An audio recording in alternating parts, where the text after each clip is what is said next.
Ready start.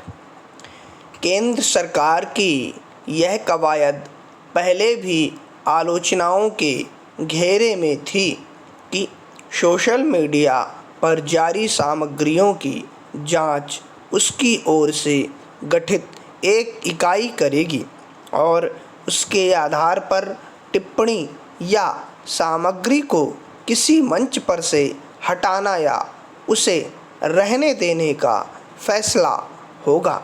इस संबंध में सरकार ने बुधवार को तथ्य जांच इकाई लागू करने के लिए अधिसूचना भी जारी कर दी थी, मगर उसके एक दिन बाद ही सुप्रीम कोर्ट ने सरकार की उस अधिसूचना पर फिलहाल रोक लगा दी।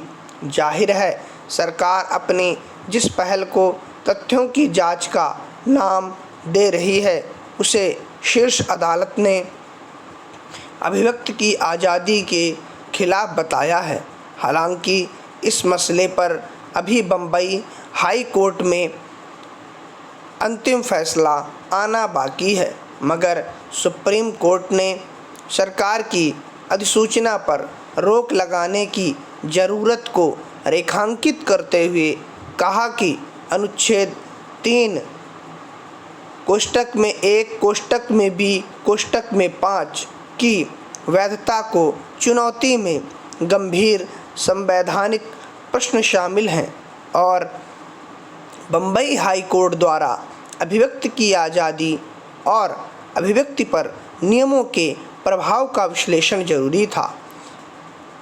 आज अभिव्यक्ति के मंचों का स्वरूप जिस तरह बदला है और अलग अलग तरीक़ों से अपनी बात कहने की कोशिश की जाती है, सरकार ने तथ्य जांच इकाई से संबंधित जो अधिसूचना जारी की थी उसके मुताबिक वह इकाई सोशल मीडिया के विभिन्न मंच मसलन फेसबुक, एक्स या इंस्टाग्राम आदि पर डाली गई सामग्रियों की निगरानी कर सकती है और किसी जानकारी को फर्जी और गलत बता सकती है।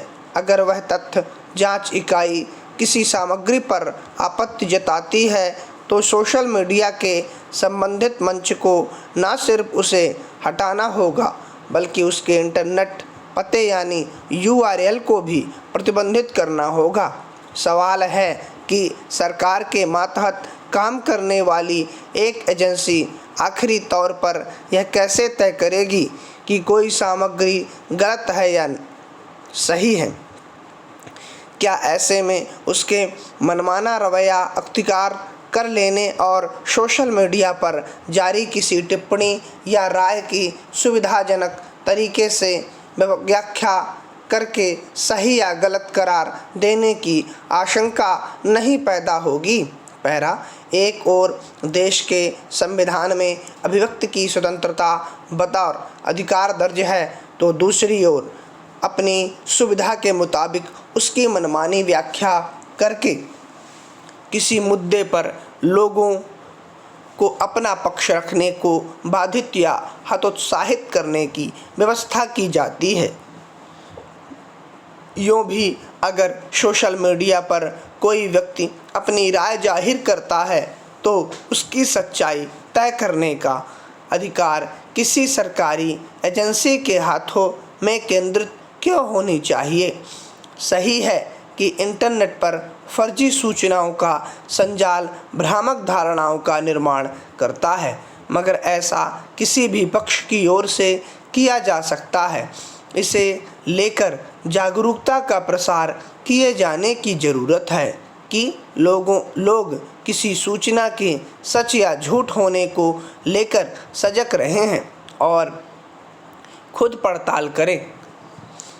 मगर किसी हालात में यह व्यवस्था लागू की ही जाती है तो उसके नतीजों का अंदाज़ा लगाना क्या इतना मुश्किल है। क्या इसके स्वतंत्र अभिव्यक्ति या विरोध की आवाज़ को दबाने के औजार में तब्दील हो जाने की स्थितियां नहीं पैदा होंगी। कहीं भी लोकतंत्र तभी जिंदा रहता है जब वहां पक्ष और विपक्ष के बीच अलग अलग मसलों पर बहसें होती हैं और अभिव्यक्ति की आज़ादी के साथ विमर्श होता है।